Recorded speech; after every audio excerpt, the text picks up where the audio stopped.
ഇന്ത്യയിലെ തന്നെ അല്ലെങ്കിൽ വേൾഡിലെ തന്നെ one of the best mythological horror film എന്ന് നമുക്ക് പറയാൻ പറ്റുന്ന ഒരു സിനിമയാണ് 2018 റിലീസായ തുമ്പാട്. ഇതിന്റെ ഡയറക്ടർ റൈറ്ററായ റാഹി അനൽ ബാർവെ ഈ ഒരു സ്റ്റോറി കൺസീവ് ചെയ്യുന്നത് ഒരു കുറേ വർഷങ്ങൾക്ക് മുന്നേ ആണെന്ന് പറയപ്പെടുന്നു. അദ്ദേഹത്തിന്റെ വളരെ യങ് ആയിട്ടുള്ള ഒരു ഏജിൽ അദ്ദേഹം കേട്ട ഒരു മറാത്തി ഷോർട്ട് സ്റ്റോറി, ആജി നാനാസ് സ്റ്റോറിയുടെ പേര്. ആ സ്റ്റോറിയിൽ ഉണ്ടായിരുന്ന ഒരു ഹൊറർ ഫീലിംഗ് അദ്ദേഹത്തിന്റെ കൂടെ കുറേ നാളുണ്ടായിരുന്നു. ആ ഫീലിംഗിൽ നിന്നാണ് ഈ ഒരു കോൺസെപ്റ്റ് അദ്ദേഹം ഡെവലപ്പ് ചെയ്തെടുക്കുന്നത്. ഈ സിനിമയുടെ ഷൂട്ടിങ്ങിന് വേണ്ടിയിട്ടോ അല്ലെങ്കിൽ ഇതിന്റെ പ്രീ പ്രൊഡക്ഷനും ഒക്കെ ആയിട്ട് ഒരുപാട് വർഷങ്ങൾ 20 ഇയേഴ്സോളം അദ്ദേഹം സ്പെൻഡ് ചെയ്തിട്ടുണ്ടെന്നാണ് പറയുന്നത്. കാരണം ഈ സിനിമ കണ്ടവർക്കറിയാം, ഇതിന്റെ മെയിൻ ആയിട്ടുള്ള ഒരു ക്യാരക്ടറായിട്ട് നമുക്ക് പറയാൻ പറ്റുന്നത് മഴയാണ്. സോ 4 മൺസൂൺ സീസൺസ് ഇതിന് വേണ്ടിയിട്ട് അവർ ഷൂട്ട് ചെയ്തിട്ടുണ്ട്.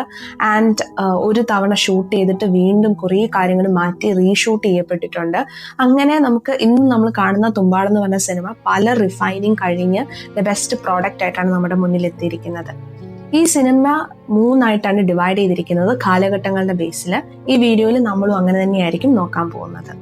ഈ സിനിമയുടെ കോൺസെപ്റ്റ് എന്ന് പറയുന്നത് ഒരു മിത്തോളജിയാണ്. പക്ഷേ ഇത് റിയലി എക്സിസ്റ്റ് ചെയ്യുന്ന ഒന്നല്ല. ഹിന്ദു മിത്തോളജിയിലൊന്നും ഈ ഒരു കഥ എക്സിസ്റ്റ് ചെയ്യുന്നില്ല. ഇതിന്റെ റൈറ്റർ അല്ലെങ്കിൽ ഡയറക്ടർ അദ്ദേഹം ക്രിയേറ്റ് ചെയ്തിട്ട് കോൺസെപ്റ്റ് ആണിത്. ഇതിന്റെ കോൺസെപ്റ്റ് എങ്ങനെയാണ്?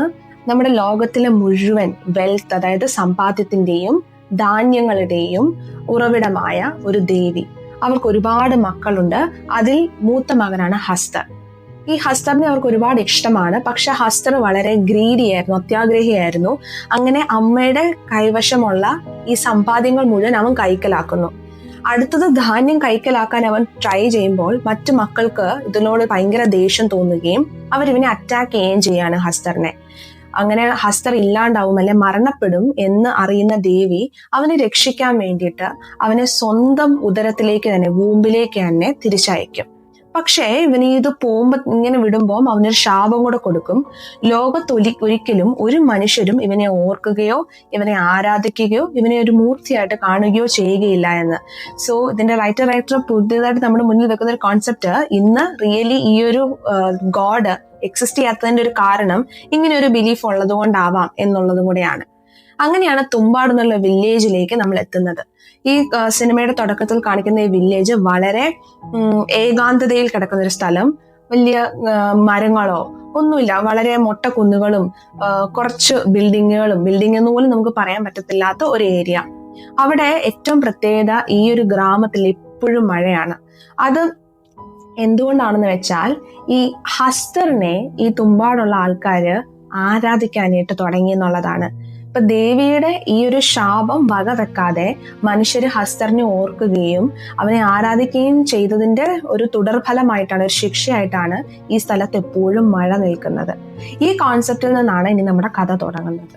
1918 ഈ സിനിമയുടെ തുടക്കം കാണിക്കുന്നത്.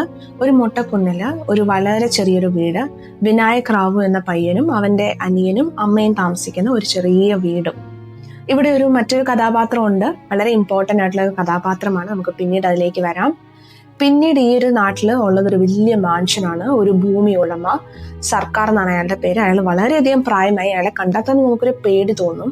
അയാളുടെ വീട്ടിൽ ജോലി ചെയ്യുന്ന, അല്ലെങ്കിൽ അയാളുടെ ഒരു മിസ്ട്രസ് ആയിട്ട് ജോലി ചെയ്യുന്നതാണ് ഈ വിനായക് റാവുവിന്റെ അമ്മ.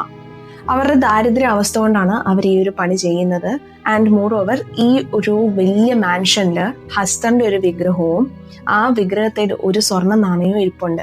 അപ്പം ഇത് എന്തെങ്കിലും ഇവർക്ക് കിട്ടുമെന്നുള്ള ആ ഒരു പ്രതീക്ഷയുടെ പുറത്താണ് ഈ അമ്മ അവിടെ വർക്ക് ചെയ്യുന്നത്. കാരണം ഇവർക്ക് എങ്ങനെയെങ്കിലും ഈ നാട്ടിൽ നിന്ന് രക്ഷപ്പെടണം, ഇവരുടെ പട്ടിണിയിൽ നിന്നും കഷ്ടപ്പാടിൽ നിന്നും ഇവർക്ക് രക്ഷപ്പെടണം എന്നുള്ളത് മാത്രമാണ് ആ അമ്മയുടെ എയിം.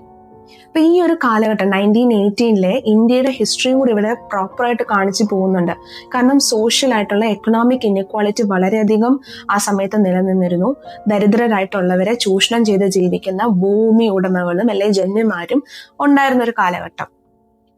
ആൻഡ് ഈ ഒരു നാട്ടില് ഇങ്ങനെ കഷ്ടപ്പെട്ട് കഴിയുന്ന ഒരു അമ്മയ്ക്ക് ഈ ഹസ്തറിന്റെ രൂപത്തിലിരിക്കുന്ന സ്വർണ്ണ നാണയം എന്ന് പറയുന്നത് ഒരിക്കലും ഒരു ഗ്രീഡ് അല്ല, അവരുടെ നെസസിറ്റിയുടെ ഭാഗമായിരുന്നു. അവർക്ക് ഏറ്റവും അത്യാവശ്യമായിരുന്നു അത് കിട്ടിയിട്ട് ഈ നാട്ടിൽ നിന്ന് പോയി രക്ഷപ്പെട്ട് ജീവിക്കാൻ.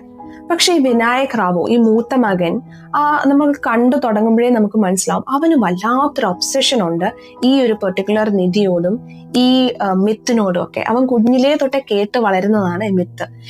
ഈ കുട്ടികളുടെ ഗ്രാൻഡ്മയാണ്, അതായത് ഇവരുടെ മുത്തശ്ശിയാണ് ആ വീട്ടിലുള്ളത്. ആ മുത്തശ്ശി എന്ന് നമ്മൾ പറയുമ്പോൾ നമുക്ക് അതിനെ ഒരു മനുഷ്യനായിട്ട് കൺസിഡർ ചെയ്യാൻ പറ്റത്തില്ല. കാരണം ഈ കുട്ടികൾ പോലും ഇവരെ ഇട്ടിരിക്കുന്ന ആ മുറിയിലേക്ക് ചെല്ലാനായിട്ട് ഭയപ്പെടുന്നു. ഇവരുടെ അമ്മ മാത്രമാണ് ദിവസത്തിൽ ഒരിക്കൽ ഭക്ഷണവുമായിട്ട് അവിടേക്ക് ചെല്ലുന്നത്. അതിന്റെ ഭീകരത വളരെ കൃത്യമായിട്ട് സിനിമയിൽ നമുക്ക് കാണാനായിട്ട് സാധിക്കും.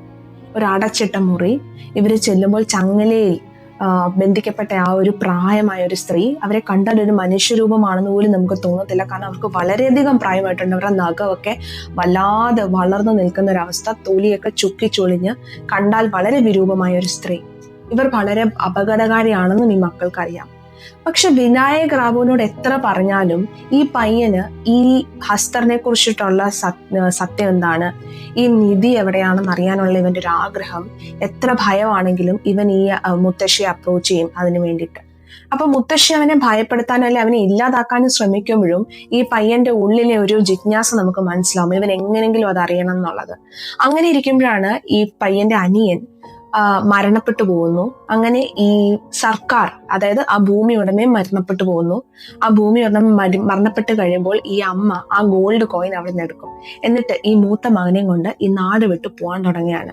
പക്ഷെ മൂത്ത മകൻ വളരെയധികം ഒബ്ജക്ട് ചെയ്യുന്നുണ്ട്. അവന് ഒട്ടുമേ താല്പര്യമില്ല. അവൻ പറയുന്നത് മണ്ടത്തരമാണ് നമ്മൾ ഈ ചെയ്യുന്നത്, ഇവിടെ വലിയ സമ്പത്തുണ്ട്, എവിടെയോ ഒരിടത്ത് ഇത് കുഴിച്ചിടപ്പെട്ടിട്ടുണ്ട്, അല്ലെങ്കിൽ ഹസ്തറിന്റെ മിത്ത് സത്യമാണ് എന്ന് പറയുമ്പോൾ അമ്മ വളരെയധികം ശകാരിച്ച് ഇവനെ കൊണ്ട് പ്രോമിസ് ചെയ്യിപ്പിക്കുന്നുണ്ട് ഈ നശിച്ച നാട്ടിലേക്ക് തിരിച്ചു വരത്തില്ലെന്ന്. കാരണം ഈ അമ്മയ്ക്ക് അറിയാം ഇവിടെ ഒന്നും നന്നാവത്തില്ല, ഈ സ്ഥലം ഒരിക്കലും രക്ഷപ്പെടത്തില്ലാത്തതാണെന്ന്.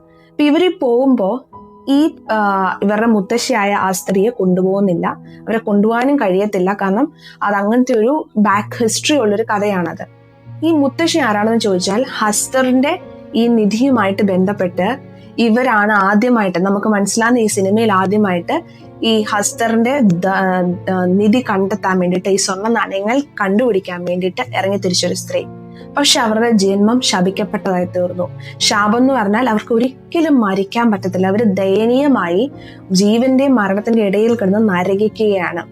ഇവരെ ഈ വയലന്റ് ആവുമ്പോൾ ഇവരെ മയക്കി കിടത്താൻ വേണ്ടിയിട്ട് പറയുന്ന ഒരു വാചകമാണ് ഹസ്തർ വരും ഉറങ്ങിക്കോളൂ എന്ന് പറയുമ്പോഴാണ് ഇവരൊന്ന് ശാന്തമാവുന്നത്. അല്ലെങ്കിൽ ഇവര് വയലന്റ് ആയ ഒരു സ്ത്രീയാണ്. അങ്ങനെ ഈ നാട് വിട്ട് ഈ ഒരു കിട്ടിയ സ്വർണ്ണ നാണയം കൊണ്ട് രക്ഷപ്പെടുന്ന ഈ അമ്മയും മകനെയും കാണിച്ചുകൊണ്ടാണ് ഫസ്റ്റ് പാർട്ട് എൻഡ് ചെയ്യുന്നത്. രണ്ടാം ഭാഗത്തില് 1933 ആണ് കാണിക്കുന്നത്. അതായത് 15 വർഷങ്ങൾക്ക് ശേഷം ഇവര് നാട് വിട്ട് വന്നത് പൂനെയിലേക്കാണ്. അവിടെ ഇവിടെ ഒരു ജീവിതം ആരംഭിച്ചു. ഈ രണ്ടാം ഭാഗത്തില് വിനായക് റാവു ഒരു വലിയ അഡൽട്ടായി കഴിഞ്ഞു. അവന്റെ അമ്മ മരണപ്പെട്ടതായിട്ട് നമുക്കൊരു ഫോട്ടോയിലൂടെ കാണിച്ചു തരുന്നുണ്ട്. ഈ 15 വർഷ ശേഷം അഡൽട്ടായ ഈ വിനായക് റാവു തിരിച്ചു തുമ്പാടിലേക്ക് പോവുകയാണ് ഈ നിധി തേടി.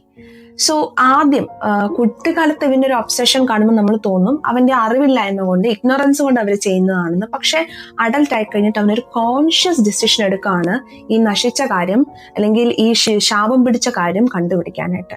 അങ്ങനെ അവൻ തിരിച്ച് തുമ്പാടെത്തുമ്പോൾ അവന് ആദ്യം ചെയ്യുന്നത് ഇവരുടെ ആ പഴയ വീട്ടിലേക്ക് പോവാണ്. ആ പഴയ വീട് നശിച്ചു വല്ലാണ്ടായി കിടക്കുകയാണ്. കാടും ഒക്കെ വളർന്നു നിൽക്കുന്ന ആ സ്ഥലത്ത് അവൻ കയറി നോക്കുമ്പോൾ അവൻ വളരെ അത്ഭുതകരമായ ഒരു കാഴ്ച കാണുകയാണ്.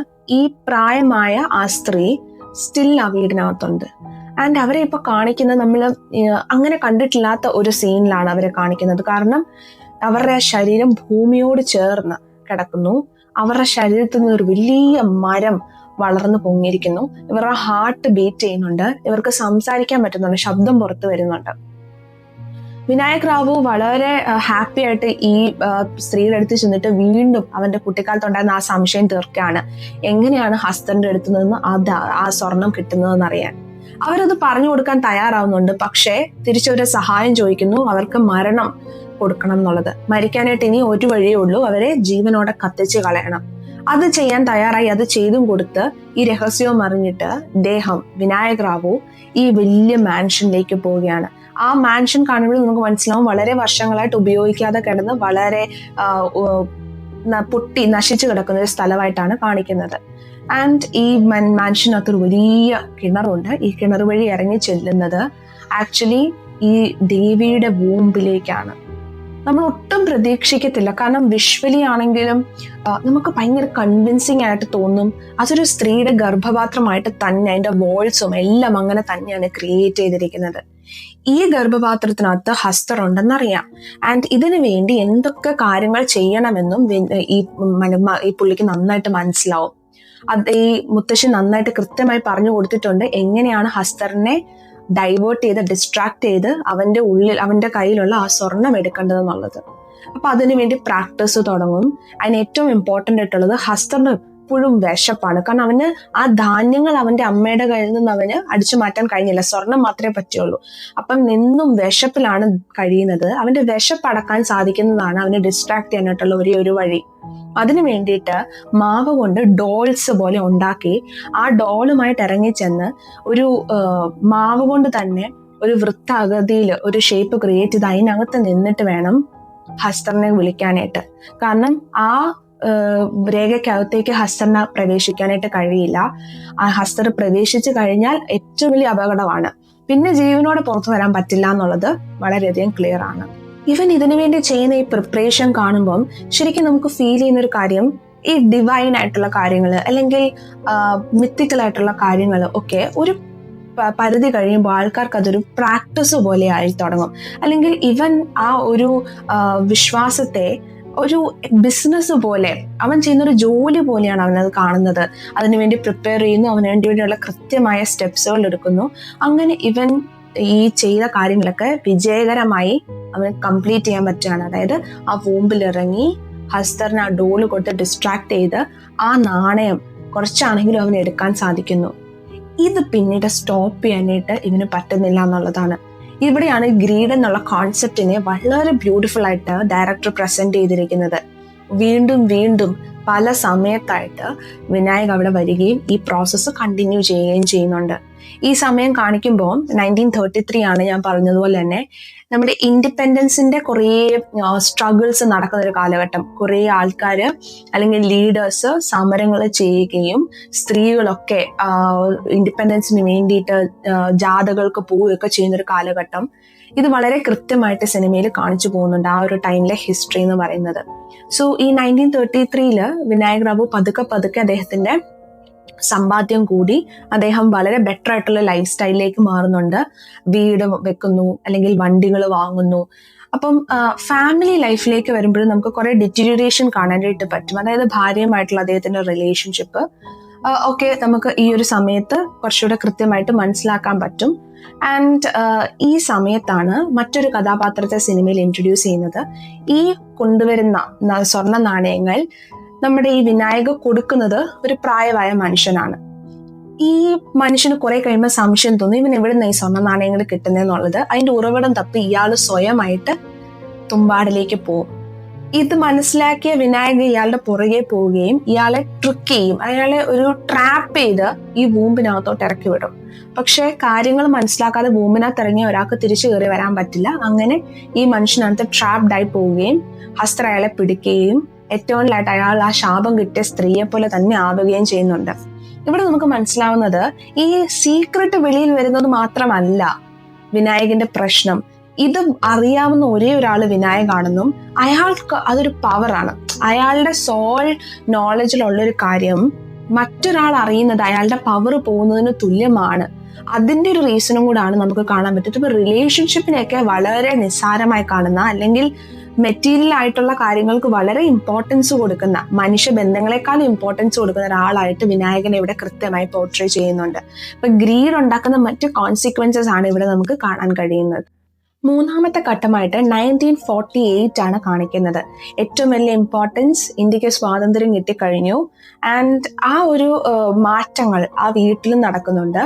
കൂടാതെ ഈ വിനായക് റാവുവിന്റെ ഫാമിലി കുറച്ചും കൂടെ വലുതായി. അയാൾക്ക് 3 മക്കളുണ്ട്.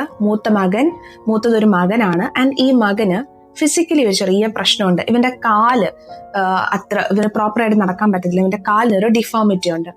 അപ്പൊ നമ്മൾ കാണുന്നതെന്നു ചോദിച്ചാൽ ഈ പയ്യൻ വളരെ ഹാർഡ് വർക്ക് ചെയ്യാണ്. ഇവൻ ഒരു സെറ്റപ്പ് ഉണ്ടാക്കിയിട്ട് ഇവൻ കയറ് വെച്ച് കയറി അതിൽ സമയം വെച്ചിട്ട് കോയിൻ എടുക്കാനായിട്ടുള്ള പ്രാക്ടീസ് നടത്തുന്നതായിട്ടാണ് നമുക്ക് കാണാൻ പറ്റുന്നത്. അപ്പം ഇവൻ ഈ ഫിസിക്കൽ ഡിഫോമിറ്റി ഉള്ളത് കൊണ്ട് തന്നെ വിനായകൻ ഇവനിൽ ഒരു പ്രതീക്ഷയില്ല. ഇവനെ കൊണ്ട് നെക്സ്റ്റ് ജനറേഷൻ ആണ് ഇവനെ കൊണ്ട് ഇനി ഹസ്തറിന്റെ അടുത്തുനിന്ന് ആ കോയിൻസ് എടുത്ത് ഫാമിലിയെ കണ്ടിന്യൂ ഈ ഒരു വെൽത്തിൽ കണ്ടിന്യൂ ചെയ്യിപ്പിക്കാൻ പറ്റും എന്നുള്ളതിൽ പുള്ളിക്ക് ഒരു വിശ്വാസം ഇല്ല എന്നുള്ളത് ക്ലിയർ ആയിട്ട് പോർട്രേ ചെയ്യുന്നുണ്ട്. ഇത് ഈ പയ്യനും അറിയാം. അവൻ ഈ ഫാദറിനെ എങ്ങനെയെങ്കിലും പ്ലീസ് ചെയ്യിപ്പിക്കാനായിട്ട് അവൻ ചെയ്യുന്ന ഒരു എഫേർട്ട് ഉണ്ട്. അത് കാണുമ്പോൾ നമുക്ക് മനസ്സിലാവും അവൻ ആ ഫാദറിനെ ഒരു ഹീറോയിക് ഫിഗർ ആയിട്ടാണ് കാണുന്നത്. അതിലുള്ള പ്രശ്നങ്ങളൊന്നും അവൻ മനസ്സിലാക്കുന്നില്ല. ആൻഡ് അവൻ കൺവിൻസ് ചെയ്യാൻ ശ്രമിക്കുന്നുണ്ട് അവന്റെ ഫാദറിനെ, ഞാൻ ഇത്ര കോയിൻസ് എടുത്തു, ഇത്ര സമയം എടുത്തുള്ളൂ എന്നൊക്കെ. പക്ഷെ അയാൾ കൺവിൻസ്ഡ് ആവുന്നില്ല. ഇത് അവനെ നിരാശപ്പെടുത്തുന്നുണ്ട്. ഒരു പോയിന്റ് എത്തുമ്പോൾ വിനായകന് മനസ്സിലാവും അയാൾക്ക് പ്രായമായി, അയാൾക്ക് ഫിസിക്കലി ഇനി അത്ര സ്ട്രെങ്ത് ഇല്ല, മകനെ കൊണ്ട് തന്നെ ഈ കാര്യങ്ങൾ പഠിപ്പിച്ച് മുന്നോട്ട് പോയാലേ പറ്റത്തുള്ളൂ എന്നറിയുമ്പം ഈ മകനെയുമായിട്ട് തുമ്പാടിലേക്ക് അയാൾ യാത്രയാവുന്നു. ഈ മകനോട് പോകുന്ന യാത്രയിൽ അയാൾ കൃത്യമായി പറയുന്നുണ്ട്, ഇത് ജസ്റ്റ് പരിചയപ്പെടുത്താനും കാണിച്ചു തരാനും മാത്രമാണ്, ഇതൊരു റിയൽ ആയിട്ട് നമ്മൾ ചെയ്യാൻ പോകുന്നൊരു കാര്യമല്ല എന്ന് പറയുന്നുണ്ട്. പക്ഷേ ഇത് വകവെക്കാതെ ഈ പയ്യൻ ഈ ഡോൾസിനെയും ഉണ്ടാക്കിക്കൊണ്ടാണ് ഈ വൂമ്പിലേക്ക് ഇറങ്ങുന്നത്. ഇത് ഹസ്തർ കാണുകയും ഹസ്തർ ഈ ഡോൾസിന് വേണ്ടി വരികയും അൺഎക്സ്പെക്റ്റഡ് ആയിട്ട് വരികയും അവിടെ ഒരു വലിയ പ്രശ്നം ഉണ്ടാവുകയും ചെയ്യുന്നു.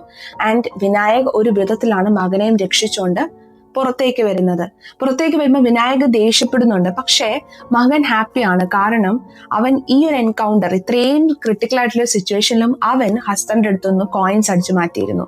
അവൻ അതിൽ ഭയങ്കര ഹാപ്പിയാണ്. അവൻ എന്തോ അച്ചീവ് ചെയ്തൊരു ഫീലിലാണ് അവൻ സംസാരിക്കുന്നത്. അപ്പൊ വിനായക് വഴക്ക് പറയുന്നുണ്ട്, ഇത് ഇങ്ങനെയല്ല, ഇതിനെ കാണേണ്ടത് വളരെ സീരിയസ് ആണ്, ഇത് ജീവൻ നഷ്ടപ്പെടുന്ന ഒരു കാര്യമാണെന്നൊക്കെ പറയുമ്പോഴും അവൻ ചെയ്ത് എത്ര നാളും പ്രാക്ടീസ് ചെയ്തൊരു കാര്യം അത് റിയലി ചെയ്ത് കഴിഞ്ഞപ്പോൾ ഉണ്ടായ ഒരു സാറ്റിസ്ഫാക്ഷൻ ആണ്.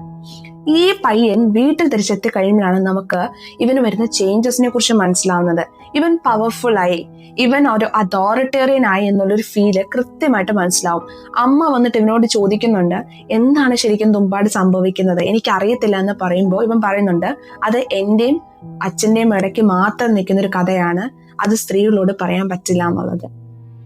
അതുപോലെ തന്നെ ഈ വീട്ടില് ഈ അപ്പന് മറ്റൊരു സ്ത്രീയുമായിട്ട് ബന്ധമുണ്ട്. അവരും ആ വീട്ടിൽ തന്നെ താമസിക്കുന്നുണ്ട്. ഇവൻ ഈ കിട്ടിയ ഒരു കോയിൻ ആ സ്ത്രീക്ക് കൊണ്ട് കൊടുത്തിട്ട് ഫിസിക്കലി അവരോട് അപ്രോച്ച് ചെയ്യുന്നുണ്ട്. വളരെ കുട്ടിയായിരിക്കുന്ന കാലം തൊട്ട്. അപ്പം ഒരു ഫാമിലിക്കകത്ത് എന്താണോ കാണുന്നത്, അവൻ എന്താണോ ഇത്ര നാളും കണ്ടുവന്നത്, അത് ആ കുഞ്ഞു പ്രായത്തിലെ തന്നെ അവൻ പോർട്രേ ചെയ്യുന്നതായിട്ടാണ് കാണിച്ചിരിക്കുന്നത്. അവന്റെ അപ്പൻ എന്തൊക്കെയാണോ, അവന്റെ അപ്പൻ സ്ത്രീകൾക്ക് മുകളിലാണ്, അല്ലെങ്കിൽ സ്ത്രീകളെ കമാൻഡ് ചെയ്ത് നിർത്താൻ കഴിവുള്ള ഒരാളാണ്, അദ്ദേഹത്തിന് വെൽത്ത് കൊണ്ടുവരാൻ പറ്റുന്നതുകൊണ്ട് അദ്ദേഹത്തിന് ഒരു പവർ ഉണ്ട് എന്നൊക്കെ ഈ കുട്ടി മനസ്സിലാക്കിയിരിക്കുന്നു വളരെ ചെറുപ്രായത്തിൽ തന്നെ. ആൻഡ് അവൻ അത് അതേപടി ഇമിറ്റേറ്റ് ചെയ്യാനായിട്ട് ശ്രമിക്കുന്നതായിട്ട് നമുക്ക് കാണാൻ സാധിക്കും. ഈ പയ്യനാണ് നെക്സ്റ്റ് സ്റ്റേജിലേക്ക് കാര്യങ്ങൾ കൊണ്ടുപോകുന്നത്. അതായത് വർഷങ്ങളോളം വിനായക് റാവു ചെയ്തുകൊണ്ടിരുന്ന ഒരു കാര്യമാണ്. പക്ഷെ അയാൾക്ക് ഒരിക്കലും തോന്നാത്തൊരു കാര്യം ഈ പയ്യൻ അയാൾക്ക് സജസ്റ്റ് ചെയ്ത് കൊടുക്കുകയാണ്. അതായത് ഒരുപാട് ഡോൾസിനെ കൊണ്ട് പോയി കഴിഞ്ഞാൽ ഹസ്തറിന് കുറേ ഡോൾസിനെ കൊടുത്ത് അറ്റൻഷൻ മാറ്റി കഴിയുമ്പോൾ ആ കോയിൻ ക്ലോത്ത് മുഴുവനായിട്ട് അടിച്ചുകൊണ്ട് പോരാൻ നമുക്ക് പറ്റില്ലേ എന്നൊരു ചോദ്യം ചോദിക്കുന്നു. അപ്പം നെക്സ്റ്റ് ജനറേഷനാണ്, അവർ കുറച്ചുകൂടി ഈസി ആയിട്ട് കാര്യങ്ങൾ ചെയ്യാൻ, അല്ലെങ്കിൽ കൺസിസ്റ്റന്റ് ആയിട്ടുള്ള ഹാർഡ് വർക്കിന് പകരം ഈസി ആയിട്ട് കാര്യങ്ങൾ അച്ചീവ് ചെയ്യാനായിട്ടുള്ള ഒരു ടെൻഡൻസി ഈ ജനറേഷൻ ഉണ്ട് എന്നുള്ളതും കൂടെ കാണിച്ചു തരുന്നുണ്ട്. ആൻഡ് ഇത് വിനായക് റാവു അക്സെപ്റ്റ് ചെയ്യുന്നു. അയാൾ ഈ മകനെയുമായിട്ട് പോവുകയാണ് തിരിച്ച്. ഈ വലിയ ബംഗ്ലാവിൽ ചെല്ലുന്നു. ഇവരെന്നും ചെയ്യുന്നത് പോലെ തന്നെ കുറേ പാവകളെ, മാവ് കൊണ്ടുണ്ടാക്കിയ പാവകളെയുമായിട്ട് ഇവർ ആ ഭൂമിയിലേക്ക് ഇറങ്ങുന്നു. പക്ഷെ ഇവർ പ്രതീക്ഷിച്ചതിന് വിപരീതമായും ഒരു ഹസ്തറിന് പകരം പല ഹസ്തർമാര് ഇവരെ അറ്റാക്ക് ചെയ്യാനായിട്ട് ഈ ഫുഡിന് വേണ്ടി വരാനായിട്ട് തുടങ്ങി. അപ്പൊ ഇവർക്ക് മനസ്സിലായി ഇവരുടെ കൺട്രോളിൽ നിൽക്കുന്ന കാര്യമല്ല, ഇനി ഇതിനകത്തൊന്നും ഒരു രക്ഷപ്പെടലില്ല എന്ന് മനസ്സിലാക്കുന്ന ഈ അപ്പൻ അയാളുടെ ശരീരത്തിലേക്ക് ഈ ഡോൾസിനെ എല്ലാം കെട്ടിവെച്ചിട്ട് ഈ ഹസ്തർമാരെല്ലാം അട്രാക്ട് ചെയ്തുകൊണ്ട് അയാൾ പുറത്തേക്ക് പോകും. ഈ മകന് എന്ത് ചെയ്യണം എന്നറിയത്തില്ല. ഈ മകൻ തിരിച്ചു പുറത്ത് കയറി വരുമ്പോൾ അപ്പന്റെ ദയനീയമായിട്ടുള്ള അവസ്ഥയാണ് കാണുന്നത്. കാരണം ഹസ്തർ അയാളെ അറ്റാക്ക് ചെയ്ത് കഴിഞ്ഞിരിക്കുന്നു. അയാളും ഒരു ശാപം പിടിച്ച വ്യക്തിയായിട്ട് മാറിയിരിക്കുന്നു. അതായത് മരണവും ഇല്ല ജീവനും ഇല്ലാത്തൊരവസ്ഥയിലേക്ക്, ആ മുത്തശ്ശി എങ്ങനെയായിരുന്നോ ആ അവസ്ഥയിലേക്ക് അയാൾ മാറിക്കഴിഞ്ഞിരിക്കുന്നു. അപ്പം എന്നിട്ട് ഈ അപ്പൻ പറയുന്നുണ്ട്, നിന്റെ അത്യാഗ്രഹത്തിന്റെ ഭവിഷ്യത്താണിത്, ഈ കോയിൻ, ഈ ക്ലോത്തിന് വേണ്ടിയിട്ടല്ലേ നീ ഒരു ഐഡിയ പറഞ്ഞതെന്നും പറഞ്ഞ് ഹസ്തറിന്റെ കയ്യിൽ നിന്ന് മോഷ്ടിച്ച ആ കോയിന്റെ ക്ലോത്ത് അവന്റെ മുന്നിലേക്ക് ഇട്ട് കൊടുക്കുന്നുണ്ട്. ഇവിടെയാണ് ഒരു വലിയ ഡ്രാസ്റ്റിക് ചേഞ്ച് നമുക്ക് കാണാൻ പറ്റുന്നത്. അപ്പൻ്റെ ദുരവസ്ഥ കണ്ടിട്ട് ഭയന്നിട്ടാണോ, അതോ ആ കൊച്ചു പ്രായത്തിൽ അവൻ അത് അത്രയും ഉൾക്കൊള്ളാനുള്ള ഒരു ശേഷി ഇല്ലാഞ്ഞിട്ടാണോ എന്തോ അവൻ ആ കോയിൻ ക്ലോത്ത് അവൻ അക്സെപ്റ്റ് ചെയ്യുന്നില്ല, അവൻ അതിനെ നിരസിക്കുകയാണ്. എന്നിട്ട് അപ്പനോട് ഹസ്തർ വരും ഉറങ്ങിക്കോളൂ എന്ന് പറഞ്ഞ് അയാളെ ശാന്തമാക്കിയിട്ട് അയാളെ തീയിട്ട് കൊന്നുകളയുന്നു. അപ്പം എന്നിട്ട് ഈ പയ്യൻ തിരിച്ച് നടന്ന് പുറത്തേക്ക് വരുന്നതായിട്ടാണ് ഈ സിനിമ അവസാനിക്കുന്നത്.